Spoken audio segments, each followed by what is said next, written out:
بسم اللہ الحمد للہ والصلاۃ والسلام علی رسول اللہ وعلی آلہ وصحبہ اجمعین اما بعد فاعوذ باللہ من الشیطان الرجیم بسم اللہ الرحمن الرحیم رب اشرح لی صدری ویسر لی امری واحلل عقدۃ من لسانی یفقہوا قولی۔ السلام علیکم ورحمۃ اللہ وبرکاتہ۔ ہمارا یہ اسپیشل پروگرام آپ لوگوں کے لیے جی قرآن تفسیر کا، جس میں ہم لوگ 30ویں پارے کی تفسیر کر رہے ہیں۔ بہت بہت خوش آمدید آپ سب لوگوں کو۔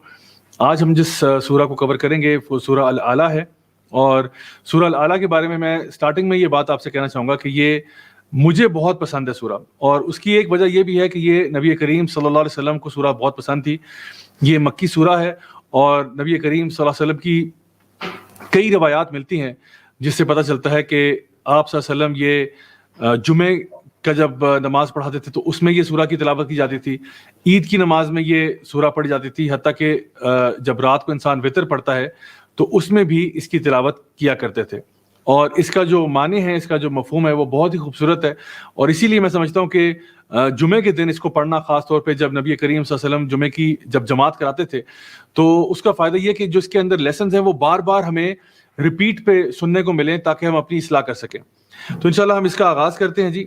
اس سورہ کے اندر جیسا کہ میں نے ذکر کیا کہ جو نبی کریم صلی اللہ علیہ وسلم نے اس کو بہت زیادہ اس کی تلاوت کی، ہم اس کو جب پچھلی سورہ کے ساتھ اس کا کمپیریزن کرتے ہیں تو آخری بات جو پچھلی سورہ میں تھی فَمَحِّلِ الْكَافِرِينَ أَمْهِلْهُمْ رُوَيْدًا، کہ اب ان کو تھوڑی سی مہلت دی جائے، یہاں پہ اللہ سبحانہ تعالیٰ اس کا آغاز کرتے ہیں اس چیز سے سَبِّحِ اسْمَ رَبِّكَ الْأَعْلَىٰ، کہ اللہ تعالیٰ کی اب تسبیح بیان کرو جو الاعلیٰ ہے۔ اب یہ بڑی ایک خوبصورت آیت ہے جہاں پہ اللہ سبحانہ تعالیٰ آغاز کرتے ہیں سبح، یعنی سبح یعنی تسبیح کرنا، یا جس کا لٹرل مطلب تو یہ ہے کہ جب کوئی چیز پانی کی سطح پر فلوٹ کرتی ہے تو اس میں سبح ہم کہتے ہیں، یعنی اس کا مطلب یہ ہوا کہ آپ اللہ تعالیٰ کی بڑائی کو بیان کرنا اور اس کو پھر مینٹین رکھنا، یعنی کبھی بھی ایسا نہ ہو کہ اللہ تعالیٰ کی بڑائی بیان کرنے میں، اللہ تعالیٰ کی تسبیح بیان کرنے میں ہماری زندگی میں کمی آئے۔ ایک تو ویسے اللہ کا ذکر کرنا، اور دوسرا یہ کہ اللہ تعالیٰ کو ہمیشہ اوپر رکھنا۔ سبح اسم ربک الاعلیٰ، اپنے رب کو الاعلیٰ یعنی ہمیشہ ہر چیز میں ٹاپ پرائرٹی رکھنا۔ ہماری زندگی میں کسی چیز کی اہمیت جو ہے نا وہ اللہ تعالیٰ سے اوپر نہیں ہونی چاہیے۔ تو یہاں پہ جو پہلی بات ہے وہ یہ ہے کہ اللہ تعالیٰ کے ذکر کی طرف بلایا جا رہا ہے۔ سبح اسم ربک الاعلیٰ، یعنی کہ ایک تو تسبیح ہے، اللہ کا ذکر ہے، یعنی ایک چیز ہے جس کو ہم تحمید کہتے ہیں، جس کو حمد کہتے ہیں۔ حمد کی جاتی ہے جب کسی چیز کی کوالٹیز بیان کی جاتی ہیں، اور تسبیح جو ہے وہ ہوتا ہے کہ جب کسی کے کہا جاتا ہے کہ اس میں کوئی فالٹ نہیں ہے، یعنی اس کو برقرار رکھنا، یعنی ہم کہتے ہیں نا کہ سبحان اللہ، یعنی اللہ تعالیٰ بے عیب ہے، اللہ میں کوئی نقص نہیں ہے۔ اللہ تعالیٰ کی حمد و ثنا بیان کرنا، ایک طرف اللہ تعالیٰ کی تعریف کرنا اور ایک طرف یہ کہنا کہ اللہ تعالیٰ ہر عیب سے پاک ہے۔ یہ ساری چیزیں جو ہیں یہ انسان کو، ایک مسلمان کو کرتے رہنا چاہیے۔ نبی کریم صلی اللہ علیہ وسلم کی حدیث ہے صحیح مسلم کی، جہاں پہ آپ نے ارشاد فرمایا کہ کیا میں تمہیں اس کلمے کے بارے میں نہ بتاؤں جو اللہ تعالیٰ کو سب سے زیادہ محبوب ہے؟ اللہ اکبر، وہ کلمہ جو اللہ تعالیٰ کو سب سے زیادہ محبوب ہے وہ کیا ہے؟ سبحان اللہ وبحمدہ، کہ اللہ تعالیٰ کی پہلے یہ کہنا کہ اللہ تعالیٰ ہر عیب سے پاک ہے، اور پھر اللہ تعالیٰ کی حمد و ثنا بیان کرنا، یہ اللہ تعالیٰ کو کلمہ جو ہے سب سے زیادہ محبوب ہے۔ ایک اور حدیث میں آتا ہے، یہ بھی صحیح مسلم کی ہے، جہاں پہ آپ نے فرمایا کہ سبحان اللہ وبحمدہ ہی جو ہے یہ اللہ تعالیٰ کی ایسی حمد و ثنا ہے جو کہ زمین و آسمان کو بھر دیتی ہے نیکیوں سے، یعنی زمین و آسمان کے بیچ میں جو بھی گیپ ہے اس کو بھر دیتی ہے نیکیوں سے۔ تو انشاءاللہ ہمیں کوشش کرنی چاہیے کہ جو اللہ تعالیٰ یہاں پہ حکم دے رہے ہیں سبح اسم ربک الاعلیٰ، اپنے رب کی تسبیح بیان کرو، یہ صیغہ امر ہے، تو اس کا مطلب یہ ہوا کہ ہمیں زیادہ سے زیادہ ذکر کرنا چاہیے، اور خاص طور پہ یہ ذکر سبحان اللہ وبحمدہ جو کہ اللہ تعالیٰ کو بہت زیادہ محبوب ہے۔ الاعلیٰ یعنی اللہ تعالیٰ کے اس نیمز اینڈ ایٹریبیوٹس کی جہاں بات ہوتی ہے، اسماء و صفات کی، تو الاعلیٰ کہا گیا، یعنی اللہ تعالیٰ جو ہے نا وہ ہر چیز سے بڑا ہے، اور یہ اللہ تعالیٰ کی شان کے خلاف ہے کہ اللہ تعالیٰ کی بات کو، اللہ تعالیٰ کے دین کو، اللہ تعالیٰ کی ذات کو انسان جو ہے وہ پرائرٹی نہ دے۔ آج کل بہت سارے ڈراموں میں، فلموں میں اللہ تعالیٰ کے اوپر حملہ کیا جاتا ہے، چاہے تو جان بوجھ کر یا غلطی سے کہتا ہوں۔ بہت ساری ایسی فلمز ہیں ہالی ووڈ کی جو کہ اللہ سبحانہ تعالیٰ کے بارے میں نا اللہ تعالیٰ کے یعنی مقام کو آپ جس کو کہہ سکتے ہیں ڈاؤن پلے کرتی ہیں۔ کس طرح سے کہ جی کوئی آفت آ گئی، کوئی کلیمٹی آ گئی، کوئی بہت بڑا حادثہ ہو گیا اور سارے انسانوں نے مل کے اس کو ٹال دیا، مطلب انسانوں کو دکھاتے ہیں کہ جس طرح وہ جو ہے نا کوئی بہت بڑی شے ہے اور مسئلہ جو تھا وہ اللہ کی طرف سے آیا تھا, کوئی نیچرل ڈیزاسٹر اللہ کی طرف سے آیا, اور پھر انسانوں نے مل کے اس کو روکا اور حالات کو بدل دیا. یعنی اس قسم کی ہلکی ہلکی تھیمز جو ہے نا آپ کو ملتی ہیں, جہاں پہ وہ دکھاتے ہیں کہ لوگ جو ہے نعوذ باللہ ثم نعوذ باللہ اللہ تعالیٰ کے خلاف کھڑے ہو گئے. آنا تو قوم پہ عذاب تھا, لیکن لوگوں نے اس عذاب کو خود ہی روک دیا بغیر توبہ کے, بغیر کسی اور چیز کی. یعنی یہ تو ممکن ہے کہ لوگ توبہ کریں اور اللہ تعالیٰ مصیبتیں دور کر دیتا ہے, پریشانیاں دور کر دیتا ہے, لیکن اس کو لے کے اس طرح سے آنا کہ جہاں پہ آپ نے اللہ تعالیٰ کے خلاف لوگوں کو کھڑا کر دیا. اور یہ جو الحاد ہے اللہ تعالیٰ کے اسماء و صفات میں, اس کی بہت ساری شکلیں ہیں. یعنی جہاں پہ اللہ تعالیٰ کی ذات میں تو نہیں, لیکن اللہ تعالیٰ کے جو اسماء و صفات ہیں, اللہ کے جو نیمز اینڈ ایٹریبیوٹس ہیں, اس میں انسان جو ہے وہ کمی بیشی کرے. جب اللہ کو الاعلیٰ نہ سمجھے, یہ نہ سمجھے کہ اللہ تعالیٰ واقعی میں میری زندگی میں ٹاپ پرائرٹی پہ ہے, بلکہ یا تو اللہ تعالیٰ کو نعوذ باللہ کوئی نچلا مقام دینا, یا پھر لوگوں کو اللہ کے مقام پہ لے جانا. یعنی لوگوں کو, کچھ لوگوں کو ایسا مقام دے دینا جو صرف اللہ کو زیب دیتا تھا, جو صرف اللہ کے لیے ہی تھا. یہ کہنا کہ کوئی شخص جو ہے وہ آپ کو اولاد دے سکتا ہے, یا کوئی شخص جو ہے وہ آپ کی بگڑیوں کو سنوار سکتا ہے, یا کوئی شخص جو ہے یہ طاقت رکھتا ہے کہ آپ کے حالات کو بدل دے, پھر اسی کو اپنی دعا کا مرکز بنا دینا.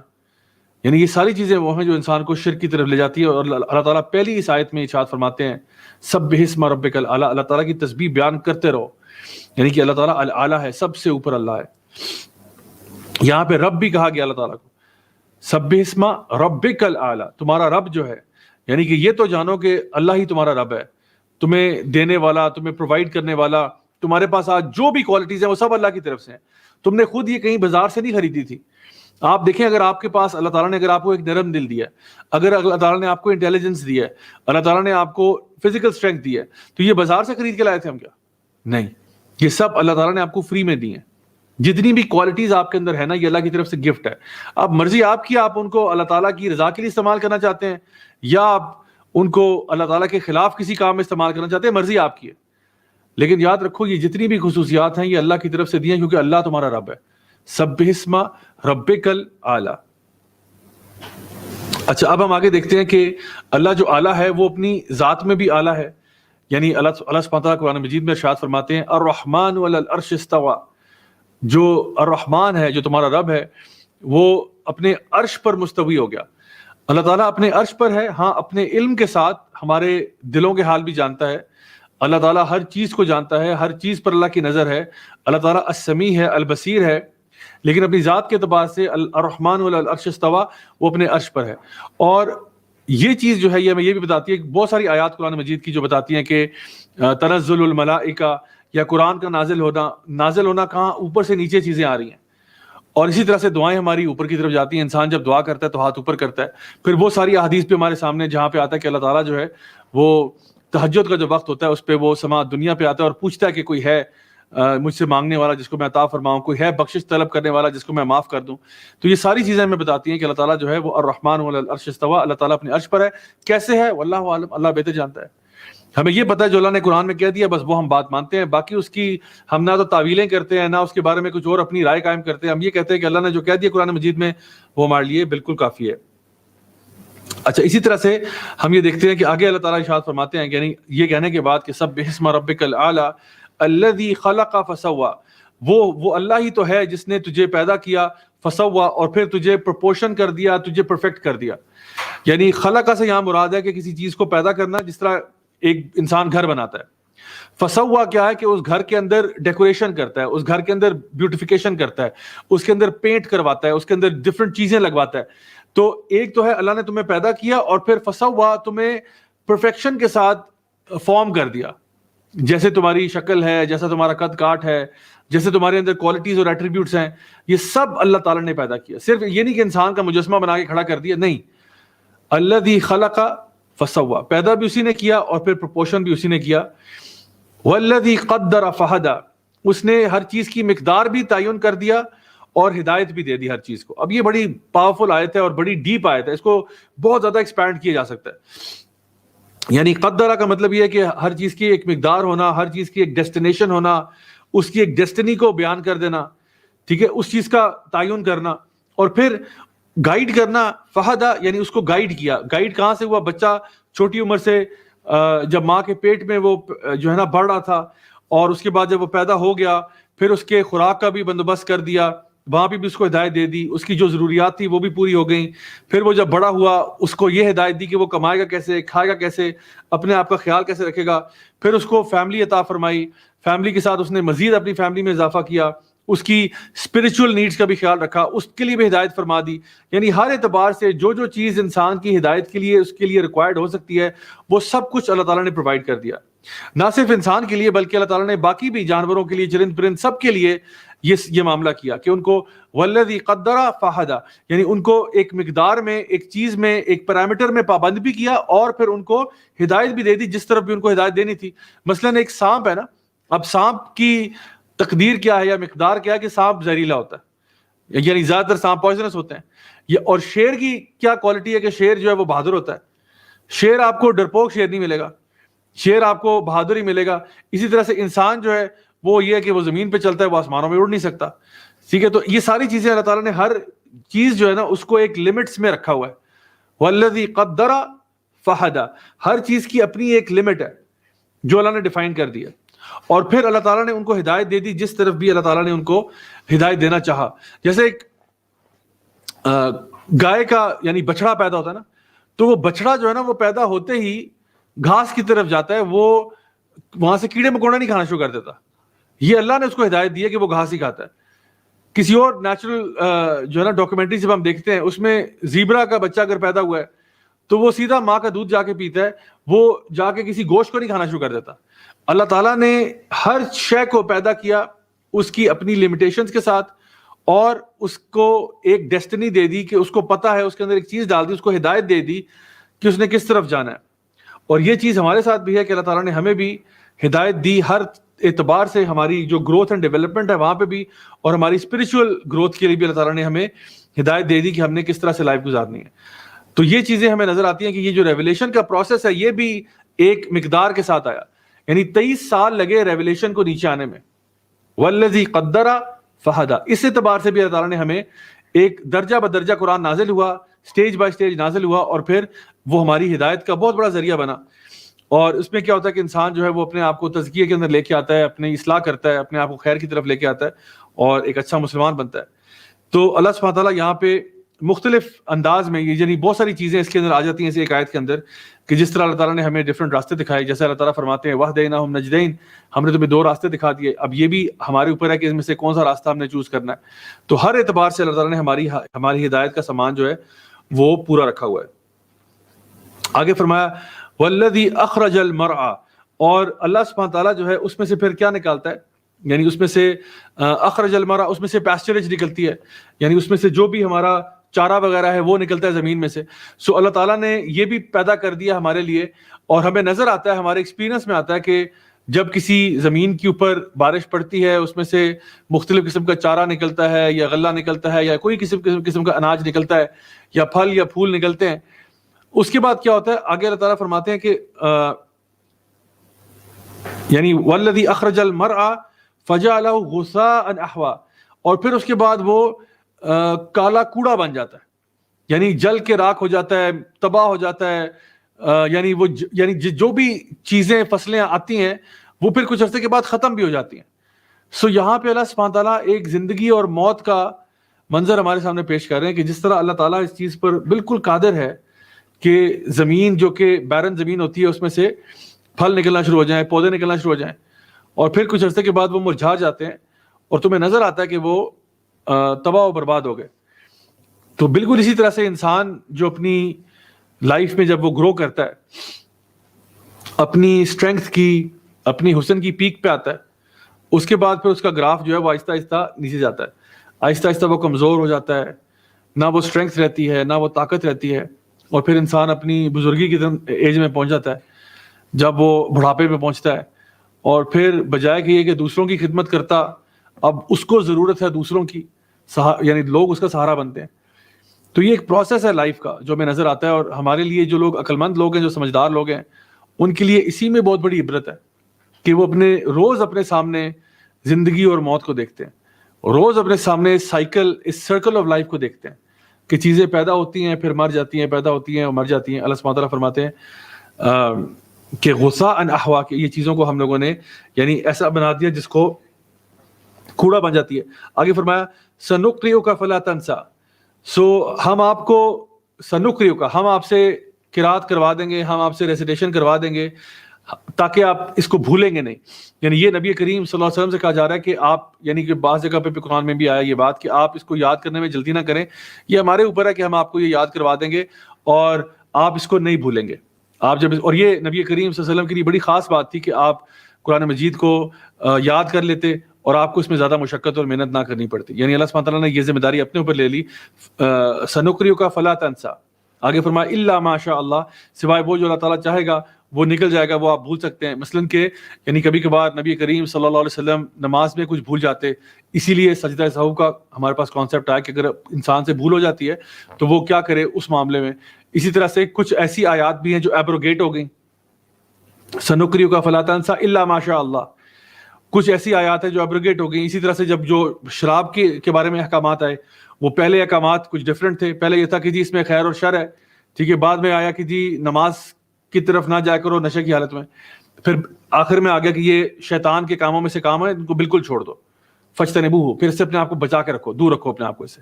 تو یہ کچھ ایسی چیزیں ہیں کہ یہ ہمیں پتہ چلتا ہے کہ قرآن بھی درجہ بدرجہ آیا ہے. یعنی سیدہ عائشہ فرماتی ہیں کہ اگر پہلے ہی حلال اور حرام کا حکم آ جاتا لوگوں نے کبھی نہیں ماننا تھا. یعنی اگر اسٹریٹ اوے پہلی آیات ہی آتی کہ یہ بھی حرام ہے، یہ بھی حرام ہے، یہ بھی حرام ہے، لوگوں نے ماننا نہیں تھا. لیکن یہ درجہ بدرجہ آیا.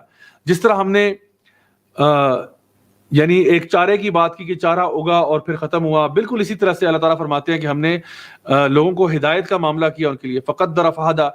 بالکل اسی طرح سے قرآن بھی درجہ بدرجہ نازل ہوا، ہماری ہدایت کا ذریعہ بنا اور لوگوں کی ایکسیپٹنس کے لیے آسانی پیدا کی گئی کہ لوگ جو ہے وہ اسی طرح سے ایکسیپٹ کریں. ورنہ اگر اسٹریٹ اوے قرآن آ جاتا، نازل ہو جاتا کتاب کی شکل میں، شاید کوئی بھی اس کو نہ مانتا اس ٹائم پہ. تو اللہ تعالیٰ فرماتے ہیں سنقرئک فلا تنسى الا ما شاء اللہ. سو یہاں پہ ہمارے لیے یہ کیا ہے کہ اللہ تعالیٰ ہمیں یعنی اصل میں تو قرآن مجید ہم لوگ اللہ تعالیٰ کے فضل سے ہی سیکھتے ہیں نا. اللہ تعالیٰ فرماتے ہیں سورہ رحمان میں کہ الرحمن علم القرآن، یعنی الرحمن ہی ہے جس نے تجھے قرآن سکھایا ہے. سو قرآن سیکھنا اس میں اللہ کا خاص کرم ہوتا ہے تو انسان سیکھتا ہے. بہت سے لوگ ایسے ہوں گے جو یہ والا لیکچر سنتے ہوں گے لیکن ہضم کتنوں کو ہے یہ اللہ بہتر جانتا ہے. بہت سے لوگ ایسے ہیں جو قرآن پڑھتے ہیں لیکن قرآن کتنوں کے دل میں اترتا ہے اور اثر کرتا ہے یہ اللہ ہی بہتر جانتا ہے، کیونکہ اصل میں اثر ڈالنے والی ذات اللہ کی ہے اور اللہ اسی کے دل پہ اثر کرواتا ہے جو کہ اس ہدایت کا طلبگار ہوتا ہے. الرحمن علم القرآن، وہ اللہ ہے جو تجھے قرآن سکھاتا ہے. اور آپ سوچیں اسی اعتبار سے، صرف یہی اگر بات کہی جائے اس اعتبار سے قرآن کی شان کتنی بڑھ جاتی ہے کہ ہمارا پیارا رب ہمیں قرآن پڑھاتا ہے، ہمارا پیارا رب ہمیں سکھاتا ہے. یعنی ویسے قرآن پڑھنے کو تو قاری صاحب پڑھا رہے ہیں آپ کو، لیکن اصل میں جو دل میں اس کا اثر ڈال دیتا ہے وہ اللہ کی ذات ہے کہ آپ کو قرآن امپیکٹ کرتی ہے. یہ اللہ کا بڑا خاص کرم ہوتا ہے لوگوں پہ کہ قرآن ان کو امپیکٹ کرے، قرآن ان کو ہلا دے، قرآن ان کو بدلنے پہ مجبور کر دے. یہ اللہ کا بڑا خاص کرم ہوتا ہے. تو اللہ سبحانہ وتعالیٰ نبی کریم صلی اللہ علیہ وسلم سے بھی یہ کہہ رہے ہیں. آگے فرمایا الا ما شاء اللہ انہ یعلم الجہر وما یخفی، اور اللہ تعالیٰ جانتا ہے جو بھی جہر یعنی ظاہر ہے اور جو بھی یخفا جو چھپا ہوا ہے. تو اللہ تعالیٰ تو بہتر جانتا ہے یہ ساری باتیں. جہر سے مراد ہے وہ چیز جو کہ ایکسپوزڈ ہے، تو جو چیزیں کھلی ہیں وہ بھی اللہ جانتا ہے. وما یخفا، اور جو چھپی ہوئی ہے وہ بھی جانتا ہے. اچھا ابھی پچھلی سورہ میں ہم نے پڑھا تھا یوم تبلی السرائر، یہ وہ دن ہے جس دن سرائر جو ہیں سر کی جمع، یہ جو سیکرٹس ہیں وہ باہر آ جائیں گی. اچھا اب سر میں اور یخفا میں کیا فرق ہے؟ کیونکہ دونوں کا مطلب ہم نے ٹرانسلیشن میں یہ ڈالا ہے کہ چھپی ہوئی چیز، کوئی سیکرٹ. تو دیکھیں سر جو ہے نا وہ ایسی چیز ہے جو کہ ایک سیکرٹ ہے لیکن آپ کو پتہ ہے وہ سیکرٹ ہے. جس ہم نے کل بات کی تھی کہ اب کرونا وائرس کی حقیقت قیامت کے دن ہی پتہ چلے گی کہ اصل میں کیا ہوا تھا، یا 9/11 کا واقعہ جو اس کی حقیقت قیامت والے دن پتہ چلے گی. تو کبھی کبھار ایسا ہوتا ہے کہ آپ کا ایک دوست ہے، وہ آپ کو ایک سرپرائز دینا چاہتا ہے. آپ کا ایک دوست ہے وہ آپ کو سرپرائز دینا چاہتا ہے. ایک طریقہ یہ ہے کہ وہ کہتا ہے I have a surprise for you but I'm not going to tell you، میرے پاس تمہارے لیے ایک سرپرائز ہے لیکن میں بتاؤں گا نہیں. ایک یہ ہے. ایک وہ دوست ہے جو آپ کو سرپرائز دیتا ہے اور آپ کو پتہ ہی نہیں ہے کہ اس نے آپ کو سرپرائز دینا تھا. یعنی یہ جو پہلی چیز ہے نا یہ سر ہے اور یہ یخفا ہے. یعنی جب آپ کو دوست بتا دیتا ہے نا کہ میرے پاس ایک سرپرائز ہے تمہارے لیے, گیس کرو کیا ہے یہ, کیا ہے؟ آپ کو پتا ہے کہ there is a secret but you don't know it. آپ کو پتا ہے کہ ایک چیز راز ہے لیکن آپ کو وہ راز پتا نہیں ہے.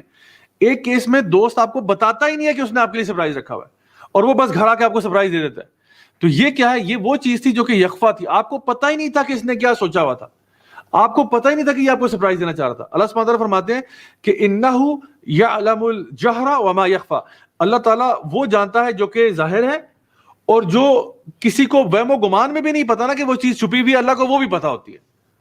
اللہ اکبر کبیرہ. اللہ تعالیٰ کی شان ہے, اللہ تعالیٰ کا علم ہے کہ اللہ تعالیٰ یہ ساری چیزیں جانتا ہے.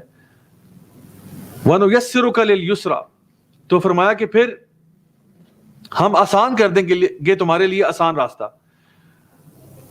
وَنُيَسِّرُكَ لِلْيُسْرَى, ہم تمہارے لیے آسان کر دیں گے آسان راستہ. یہاں آسان راستہ کیا ہے؟ یہ تو سب سے پہلے تو بات نبی کریم صلی اللہ علیہ وسلم کے لیے اور پھر ہمارے لیے بھی ہے کہ اللہ تعالیٰ جو ہے وہ نبی کریم صلی اللہ علیہ وسلم کے لیے یہ جو اسلام پر چلنے کا راستہ ہے نا, اس کو اللہ تعالیٰ لِلْيُسْرَى کہہ رہے ہیں.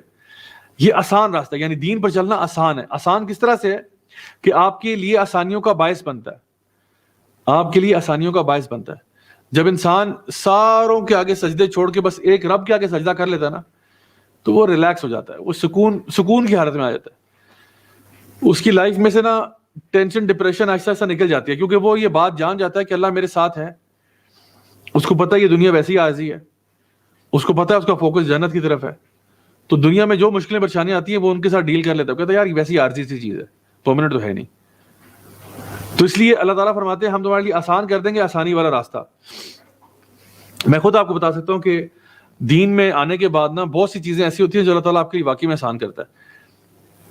جو خواتین مثال کے طور پہ عبایا پہن کے گھر سے نکلتی ہیں, اور پہننا چاہیے, یہ دین کے احکامات میں سے ایک ہے, تو ان کے لیے بڑی لائف آسان ہو جاتی ہے. کس طرح سے کہ اب آپ کو نا یہ فکر نہیں کرنی پڑتی کہ لوگ کیا کہیں گے, او ہو اس نے تو جوڑا ریپیٹ کر دیا, یہ دیکھو نا کتنی چیپ ہے, پچھلے ہمارے اس کی شادی پہ بھی اس نے یہی پہنا تھا, پھر وہی پہن کے آ گئی ہے.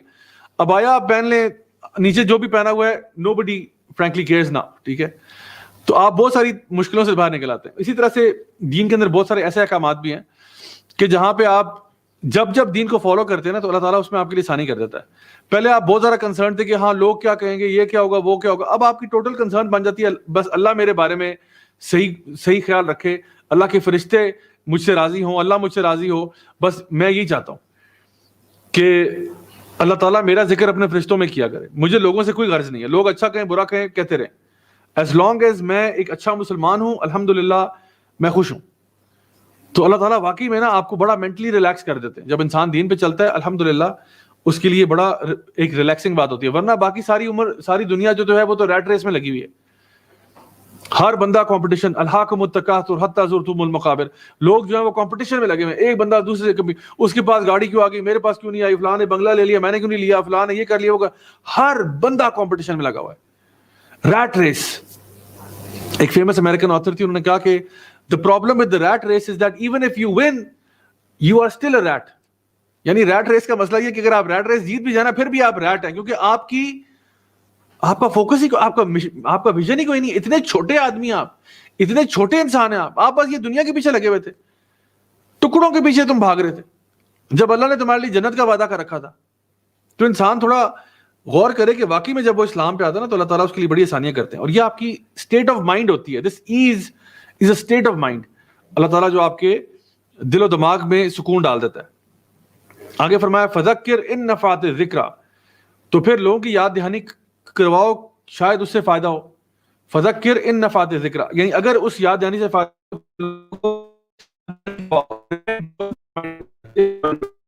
تو کس کی یاد دہانی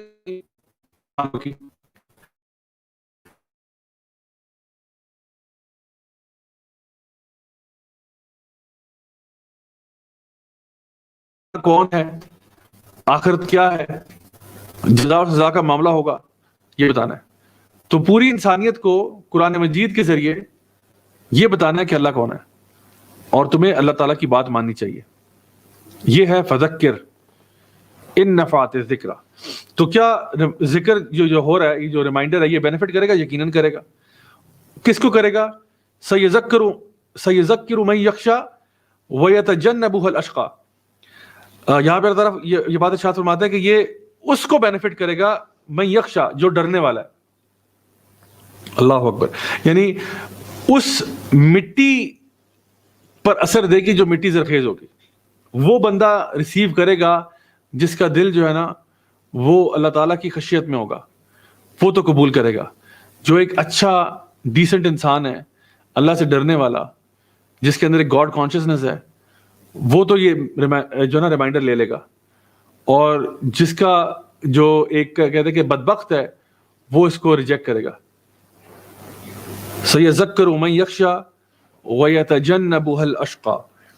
اب یہ کیا ہے, یعنی اشقا کون ہے؟ یہ وہ ہے جو کہ بہت ہی بدبخت ہے, جو یہ سننا ہی نہیں چاہتا. جو اس کو آپ انوائٹ کرتے ہیں کسی قرآن کلاس پہ, وہ آنا نہیں چاہتا. آپ اس کو لنک شیئر کرتے ہیں, وہ دیکھنا نہیں چاہتا, وہ کہتے ہیں میرے پاس ٹائم نہیں ہے. یہ وہی ہے جو کہ اس ریمائنڈر کو انکار کرے گا. جو اگری کرے گا وہ ہوگا جس کا دل اللہ تعالیٰ کی خشیت میں ہوگا, اور جو انکار کرے گا وہ ہوگا جس کو لگتا ہے کہ میرے پاس اور بہتر کام ہے کرنے والے. I have better things to do than to read the Quran and to study the Quran and to understand the Quran. میرے پاس اور بڑے کام ہے کرنے والے.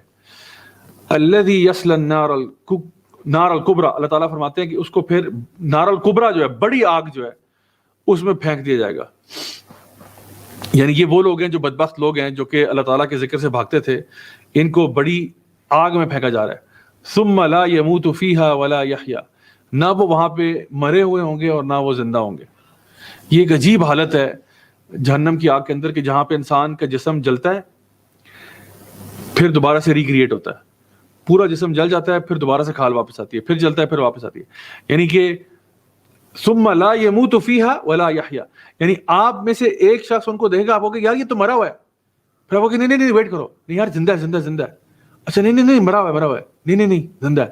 یعنی ثم لا يموت فیہا ولا یحیا, یا تو آپ کو یقین نہیں آ رہا کہ یہ بندہ زندہ یا مرا ہوا ہے.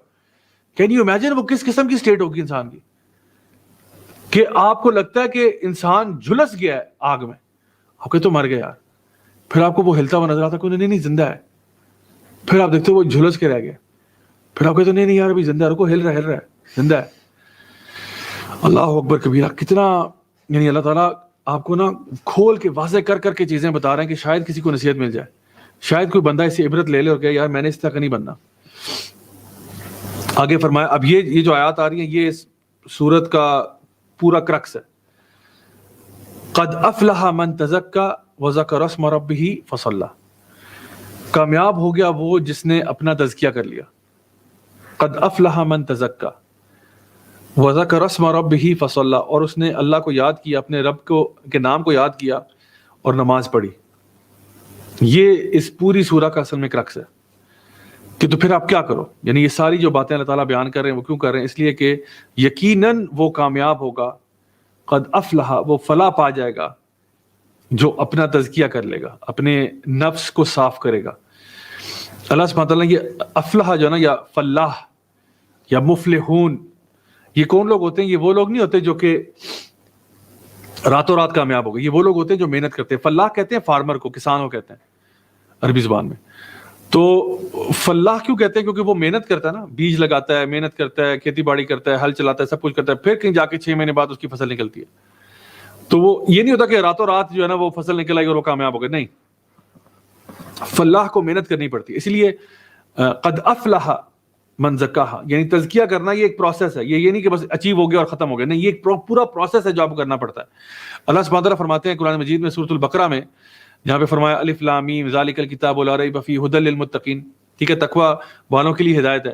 اور 5ویں آیت میں ارشاد فرمایا جب ان کی کوالٹیز بیان کرنے کے بعد کہ الذین یؤمنون بالغیب ویقیمون الصلاۃ ومما رزقناہم ینفقون, آخر میں فرمایا کہ اولئک علی ھدی من ربہم واولئک ھم المفلحون, یہی لوگ اللہ تعالیٰ کی طرف سے ہدایت کے اوپر ہوں گے.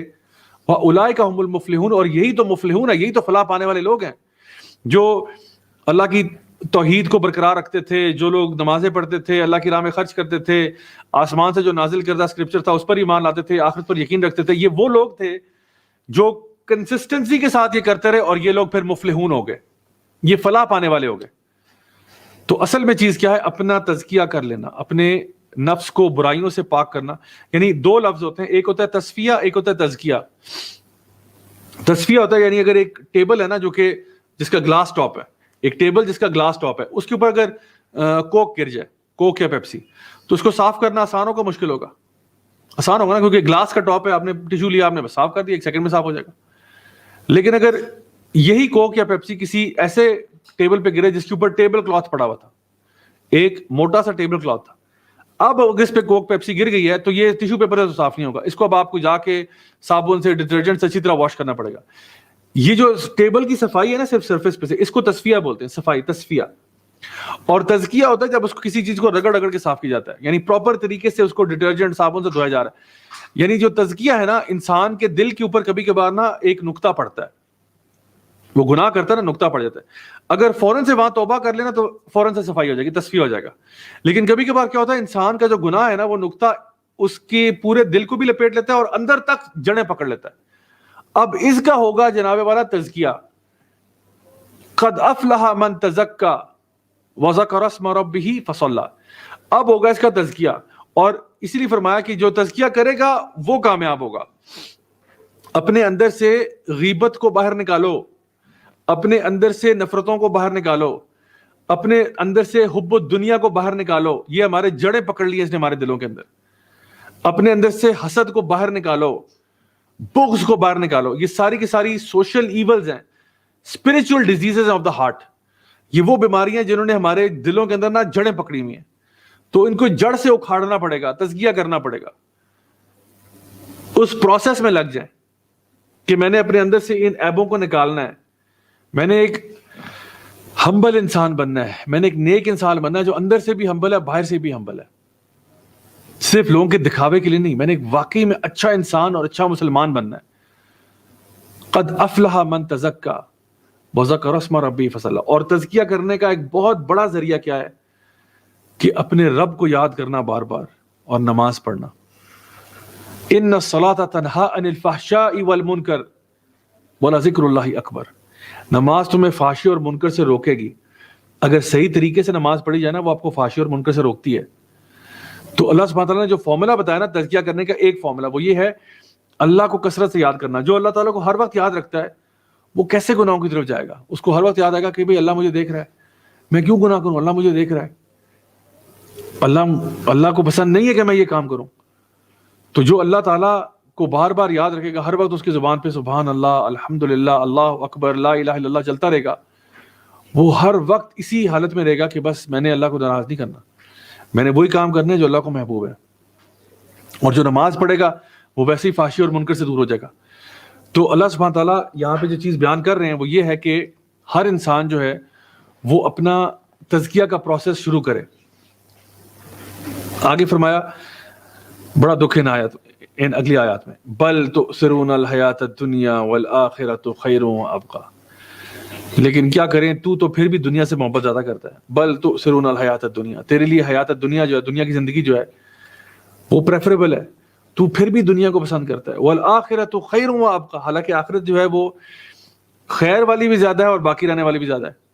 یعنی کسی چیز کے بھی اچھا ہونے میں دو ہی چیزیں ہو سکتی ہیں، یا تو وہ کوالٹی میں زیادہ ہے یا وہ کوانٹٹی میں زیادہ ہے.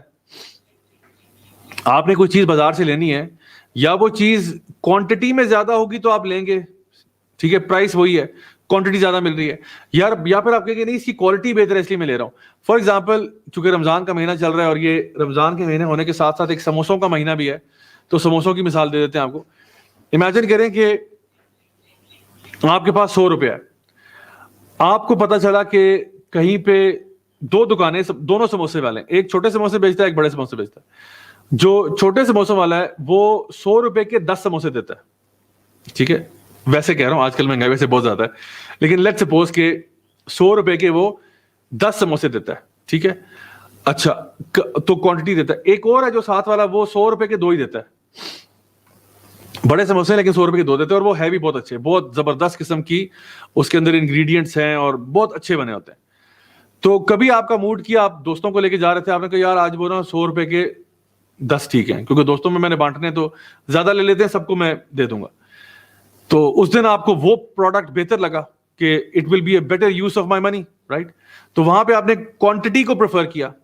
کبھی کبھار ہوتا ہے انسان کہتا ہے یار کوانٹٹی چھوڑو، باہر بارش کا موسم تھا اور بڑا زبردست ایک ماحول بنا ہوا ہے، اچھی ہوا چل رہی ہے، آپ نے کہا یار آج سموسے کھانے کا موڈ ہو رہا ہے. آپ اپنے کسی فرینڈ کے ساتھ چلے گئے, آپ نے کہا یار آج وہ 100 روپے کے 2 ہی ٹھیک ہیں یار, کیونکہ آج ذرا میں نے کوالٹی کا سموسا کھانا ہے, ٹھیک ہے. تو کبھی کبھار آپ کوانٹٹی کو پریفر کرتے ہو, کبھی آپ کوالٹی کو پریفر کرتے ہو. جب دنیا اور آخرت کا مقابلہ کیا جاتا ہے تو آخرت جو ہے وہ دنیا سے کوانٹٹی میں بھی زیادہ ہے اور کوالٹی میں بھی زیادہ ہے. اگر آپ دنیا کی کوالٹی کی بات کرو اور آخرت کی, آخرت تو بہت بہتر ہے کوالٹی میں, آپ اندازہ نہیں لگا سکتے کتنی بہتر ہے. اگر آپ کوانٹٹی کی بات کریں تو دنیا میں کتنے سال رہ لو گے؟ 80 سال, 100 سال. آخرت جو ہے وہ نہ ختم ہونے والی ہے, تو خیر و ابقا, باقی رہے گی یہ. وہ تو اس نے تو رہنا ہی نہیں ہے, تو ویسے ہی ختم ہو جائے گی. اور یہ دنیا کی ایک حقیقت ہے. دنیا اور جس سے آپ محبت کرتے ہیں اس دنیا میں, سب نے ختم ہو جانا سوائے اللہ تعالیٰ کی ذات کے. یعنی صرف اللہ ہی ہے جو باقی رہے گا. باقی جس کسی سے بھی انسان محبت کرتا ہے نا, سب کچھ ختم, چاہے مال ہے یا اولاد ہے یا بیوی بچے ہیں, کچھ بھی ہے, سب کچھ ختم ہو جائے گا. اللہ سبحانہ تعالیٰ جو ہے وہ ہمیشہ رہنے والا ہے. تو اس لیے اللہ سبحانہ تعالیٰ یہاں فرما رہے ہیں کہ یعنی ایک افسوس اس بات پہ ہے کہ لوگ پھر بھی جو ہے بل تؤثرون الحیات الدنیا والآخرۃ خیر وابقیٰ, لیکن پھر بھی لوگ جو ہیں وہ دنیا کی زندگی کو ترجیح دے رہے ہوتے ہیں. حالانکہ دنیا کی جو ہے وہ کیا ہے, وہ نبی کریم صلی اللہ علیہ وسلم کی حدیث آتی ہے کہ دنیا میں ایسے رہو جیسے کہ ایک مسافر ہوتا ہے جو کہ کچھ دیر کے لیے ایک درخت کے سائے تلے بیٹھتا ہے, آرام کرتا ہے اور پھر اپنی جرنی پہ آگے اپنے سفر پہ آگے نکلتا ہے. تو اصل میں تو زندگی یہی ہے نا. دنیا کیا ہے, آپ آئے, آپ نے شیڈ کے نیچے آپ کو کیا چاہیے, تھوڑی دیر آرام کر لیا, تھوڑا یہاں سے لیا اور پھر نکلو یہاں سے, کیونکہ تمہاری منزل کوئی اور ہے.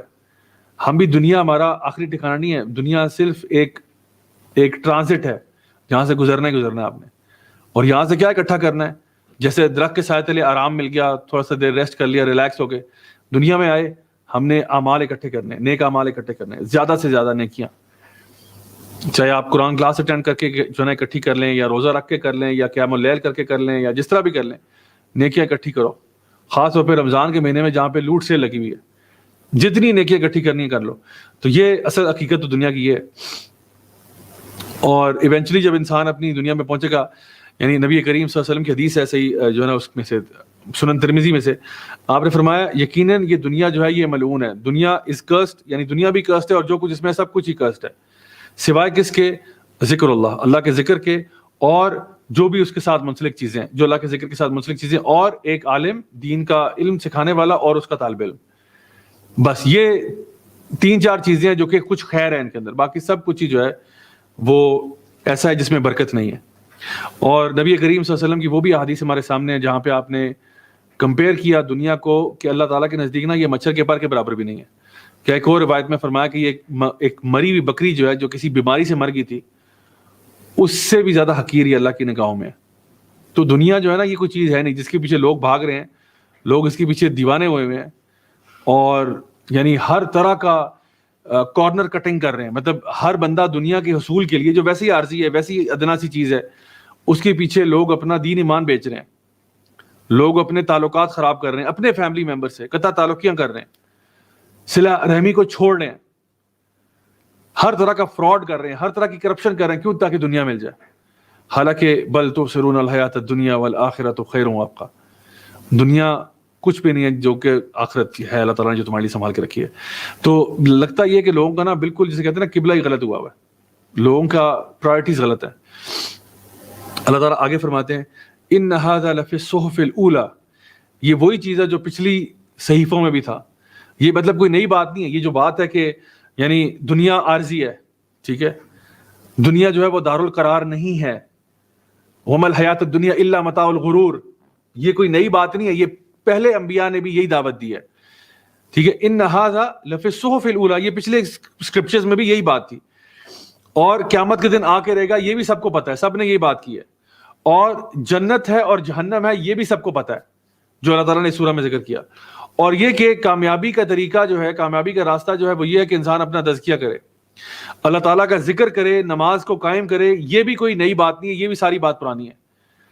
تو اللہ تعالیٰ فرما رہے ہیں کہ یا تو ہونا کہ تمہیں ہم نے کچھ نیا بتایا ہو, یا تو ہونا کہ ہم نے تمہیں کوئی ایسی بات بتائی ہو جو تمہارے لیے اتنی آؤٹریجس ہو, اتنی فینومینل ہو کہ آپ کو یار مجھے تو سمجھ میں نہیں آ رہی ہے کیا بات ہو رہی ہے. یہ جتنی بھی باتیں تم سے کی جا رہی ہیں, دنیا کی حقیقت کے بارے میں, جنت جہنم کے بارے میں, قیامت کے منظر کے بارے میں, اپنے تزکیہ کرنے کے بارے میں, ذکر کرنے کے بارے میں, نماز کرنے کے بارے میں, یہ ساری چیزیں پہلے ہو چکی ہیں. ان ھذا لفی الصحف الاولی صحف ابراہیم و موسیٰ, ابراہیم علیہ السلام کے صحیفوں میں بھی اور موسیٰ علیہ السلام کے بھی صحیفوں میں بھی. ویسے تو تمام انبیاء کے صحیفے تھے, لیکن یہاں پہ ابراہیم علیہ السلام کا اور موسیٰ علیہ السلام کا ذکر کیوں ہو رہا ہے؟ یہاں پہ عیسیٰ علیہ السلام کا ذکر کیوں نہیں ہے, یا باقی انبیاء کا ذکر کیوں نہیں ہے؟ اس کی ایک وجہ ہے بہت بنیادی, وہ یہ کہ اس ٹائم پہ مکہ میں کون سی آڈینس ہے جو یہ سن رہی ہے. یعنی تمام مشرکین جو تھے نا, تمام مشرکین وہ اپنی نسبت جوڑتے تھے ابراہیم علیہ السلام کے ساتھ, کہ ابراہیم علیہ السلام آئے, انہوں نے کعبہ کی تعمیر کی, اسماعیل علیہ السلام ان کے بیٹے, ہم انہی اسماعیل علیہ السلام کی نسل سے آ رہے ہیں. یعنی مکہ کے اندر جو مشرکین تھے وہ یہ بات جانتے تھے کہ ہماری نسبت ابراہیم علیہ السلام سے, تو یہ بات ان کو معلوم تھی. تو اللہ سبحانہ تعالیٰ کہہ رہے ہیں کہ یہ جو بات نبی کریم صلی اللہ علیہ وسلم تم سے کہہ رہے ہیں, یہ کوئی نئی بات نہیں, یہ وہی بات ہے جو تمہارے والد ابراہیم علیہ السلام بھی کیا کرتے تھے. یہ وہی بات ہے, کوئی نئی بات نہیں ہے جس کو آج تمہیں ماننے میں اتنی تکلیف ہو رہی ہے. اور دوسرا, موسیٰ علیہ السلام کا ذکر کیوں ہوا؟ کیونکہ اہل کتاب جو ہے وہ موسیٰ علیہ السلام پہ تو اتفاق ہے, یہودی جو ہے وہ عیسیٰ علیہ السلام کو نہیں مانتے, لیکن یہودی موسیٰ علیہ السلام کا بہت ریگارڈ کرتے ہیں اور کرسچنز بھی کرتے ہیں. تو ابراہیم علیہ السلام کا اسکرپچر اگر آپ کرنا چاہیں تو وہ بھی تعلیمات نبی کریم صلی اللہ علیہ وسلم کی تعلیمات ان سے مختلف نہیں ہے, نہ ہی جو تعلیمات موسیٰ علیہ السلام کی تھی ان سے کوئی مختلف تعلیمات ہیں. اللہ کی بات, اللہ کے رسولوں کی پیروی کرنا, آخرت پر ایمان لانا, اس سے ڈر جانا, جنت جہنم کا تذکرہ, کی ساری باتیں پہلے ہو چکی ہیں. سو الحمدللہ اس اعتبار سے دونوں گروہ جو اس ٹائم پہ ان آیات کو سن رہے تھے ان کو یعنی ایک طرح سے تنبیہ کی جا رہی ہے. تو یہ جو پوری سورہ ہے, اس سورہ کا یعنی تھیم کیا ہے, اس پوری سورہ کی تھیم کیا ہے؟ وہ یہ ہے کہ اللہ تعالیٰ کی تسبیح بیان کرنا اور لوگوں کو ڈرانا اس قرآن مجید کے ذریعے, اور اپنے تزکیے پر کام کرنا, اور یہ یاد رکھنا کہ دنیا کی زندگی جو ہے وہ بہت عارضی ہے, بہت حقیر ہے, اصل جو دارالقرار ہے وہ آخرت کی زندگی ہے. میں اس کی ایک چھوٹی سی مثال دے کے آپ کو بات سمجھاتا ہوں, شاید کہ اس سے بات سمجھ میں آ جائے, اور اسی پہ انشاءاللہ ہم آج کے اس سیشن کا اختتام بھی کریں گے. آپ امیجن کریں کہ ایک شخص ہے جو ایک بڑا سا گھر ہے, اس کا ایک بیک سائڈ ہے اور ایک فرنٹ سائڈ ہے. جو اس گھر کی بیک سائڈ ہے وہ انتہائی خستہ حال ہے, کیچڑ ہے, مٹی ہے, گندگی ہے, سارا کوڑا انہوں نے پیچھے پھینکا ہوا ہے. اور وہاں پہ ایک چھوٹی سی ایک کوٹھری سی بنی ہوئی, چھوٹا سا مطلب ایک ڈبہ نما کمرہ ہے. اتنا چھوٹا کمرہ ہے کہ وہاں پہ انسان کھڑا بھی نہیں ہو سکتا, اس کو بس بیٹھے رہنا پڑتا ہے وہاں پہ. اور اس پنجرے کے اندر ایک انسان بند ہوا ہوا ہے, اس کوٹھری میں ایکچولی پنجرا لگا ہوا ہے, اس میں ایک انسان بند ہے, اور اس انسان کو روز کے روز ایک ہڈی دی جاتی ہے, اور وہ جب اس ہڈی کو کھاتا کہتا ہے واہ واہ کیا ہڈی ہے, کمال ہو گیا, کمال ہو گیا. وہ لہرا اٹھتا ہے, وہ جھوم اٹھتا ہے اس ہڈی کو کھا کے کہ کیا بات ہے یار, یہ ہڈی ہے یا کیا چیز ہے. اس گھر کے اس خوبصورت عالیشان مکان کے جو فرنٹ سائڈ ہے وہ اتنا ہی خوبصورت ہے جتنا پچھلا والا بدصورت ہے.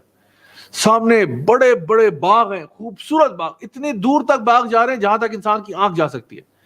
اور وہاں پہ ایک زبردست ایک پارٹی کا فنکشن ہوا ہوا ہے, جہاں پہ اچھی اچھی کرسیاں لگی ہوئی ہیں, ٹیبل لگے ہوئے ہیں, ہر طرح کے کھانے وہاں پہ لگے ہوئے ہیں, کوئی 21 مختلف ڈشز وہاں پہ لگی ہوئی ہیں, پینے کے مشروب علیحدہ پڑے ہوئے ہیں, ڈیزرٹ جو ہے میٹھا علیحدہ پڑا ہوا ہے, اور لوگ وہاں پہ ہنس رہے ہیں, مسکرا رہے ہیں, آپس میں انجوائے کر رہے ہیں, اور مزے مزے کے کھانے کھا رہے ہیں.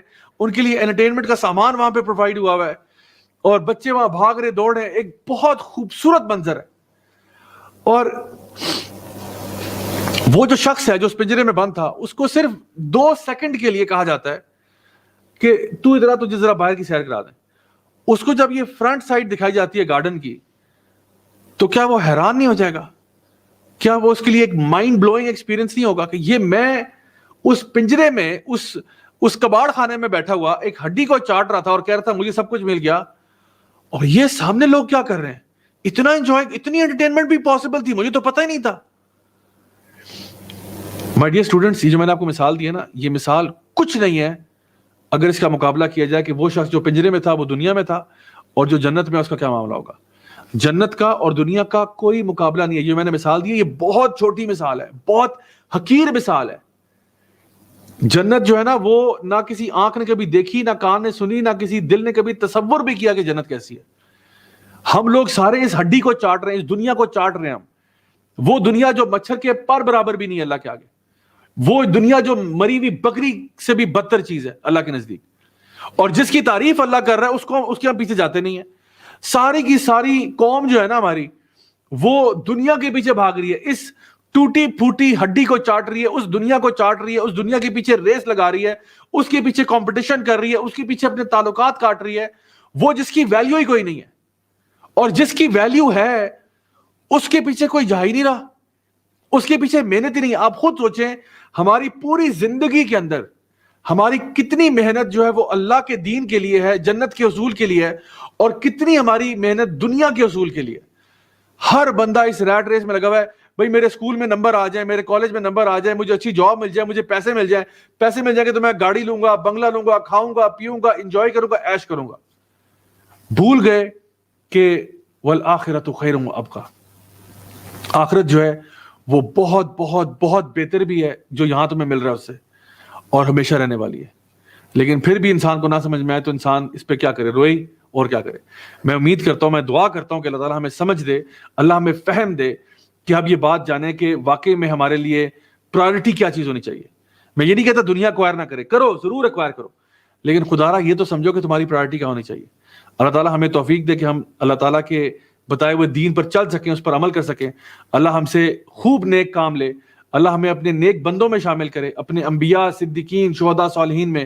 اللہ ہم سب سے راضی ہو جائے، ہم سب کو اپنے فیورٹس میں سے چن لے، اور ہمیں دنیا میں بھی خیر عطا فرمائے اور آخرت میں اجر عظیم عطا فرمائے. انشاءاللہ آپ لوگوں سے کل ملاقات ہوگی، تب تک کے لیے اجازت دیجیے گا. سبحانک اللہم و بحمدک، اشہد ان لا الہ الا انت، استغفرک و اتوب الیک. بارک اللہ فیکم، والسلام علیکم ورحمۃ اللہ وبرکاتہ.